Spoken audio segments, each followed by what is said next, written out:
Perkenalkan, nama saya Flora Bailao dengan NIM 24111178, semester 2, kelas D, program studi S1 Keperawatan.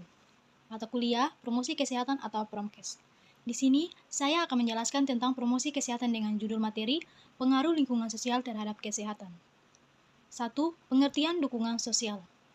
Dukungan sosial bisa diartikan sebagai informasi yang membuat seseorang meyakini bahwa ia dipedulikan, disayangi, dihargai, dan termasuk anggota keluarga, jaringan yang memiliki beberapa kewajiban timbal balik. 2. Faktor-faktor yang mempengaruhi dukungan sosial. Dukungan sosial setiap orang berbeda-beda. Hal tersebut dipengaruhi oleh beberapa faktor, yaitu 1. Kebutuhan fisik. Kebutuhan fisik dapat mempengaruhi dukungan sosial. Adapun kebutuhan fisik meliputi sandang, pangan, dan papan. Apabila seseorang tidak tercukupi kebutuhan fisiknya, maka seseorang tersebut kurang mendapatkan dukungan sosial. 2. Kebutuhan sosial.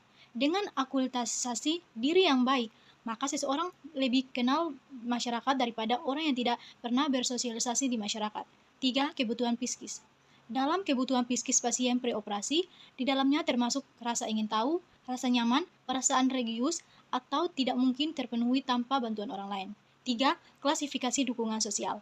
Dukungan sosial dapat diwujudkan dalam beberapa aktivitas atau pentaka yang beraneka ragam, bisa diwujudkan dalam suatu tindakan ataupun ucapan. Mengklarifikasikan dukungan sosial dapat dibagikan 4 kategori, yaitu 1. Dukungan informasi, yaitu memberikan penjelasan tentang situasi dan segala sesuatu yang berhubungan dengan masalah yang sedang dihadapi oleh individu. 2. Dukungan emosional, yang meliputi ekspresi empati, misalnya mendengarkan, bersikap terbuka, menunjukkan sikap percaya terhadap apa yang dikeluhkan, mau memahami, ekspresi kasih sayang dan perhatian. 3. Dukungan instrumental adalah bantuan yang diberikan secara langsung, bersifat fasilitas, atau materi, misalnya menyediakan fasilitas yang diperlukan, meminjamkan uang, memberikan makanan, permainan, atau bantuan yang lain. 4.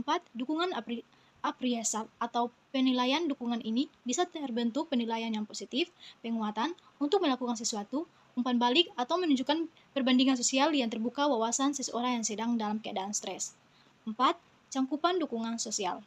Dukungan sosial selalu mencakup 2 hal, yaitu 1.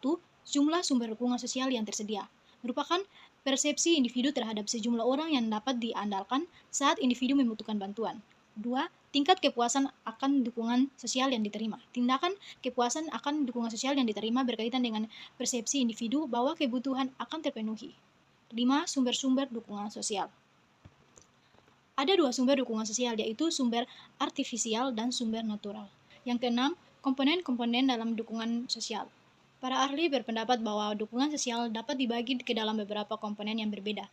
Adapun komponen-komponen tersebut adalah 1.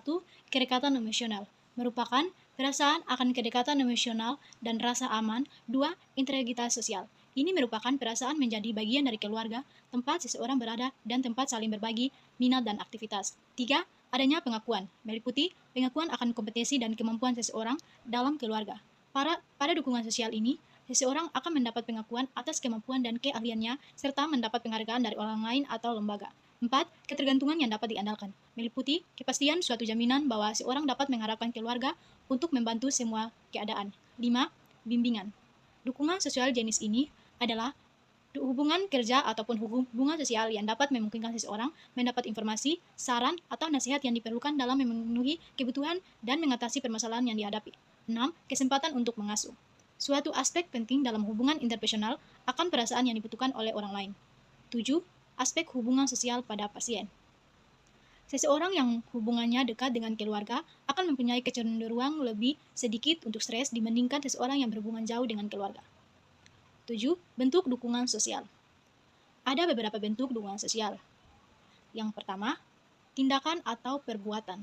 Bentuk nyata dukungan sosial berupa tindakan yang diberikan oleh orang di sekitar pasien, baik dari keluarga, teman, dan masyarakat. 2. Aktivitas religius atau fisik. Semakin bertambahnya usia, maka perasaan religiusnya semakin tinggi. Oleh karena itu, aktivitas religius dapat diberikan untuk mendekatkan diri kepada Tuhan. 3. Integrasi atau bertukar pendapat.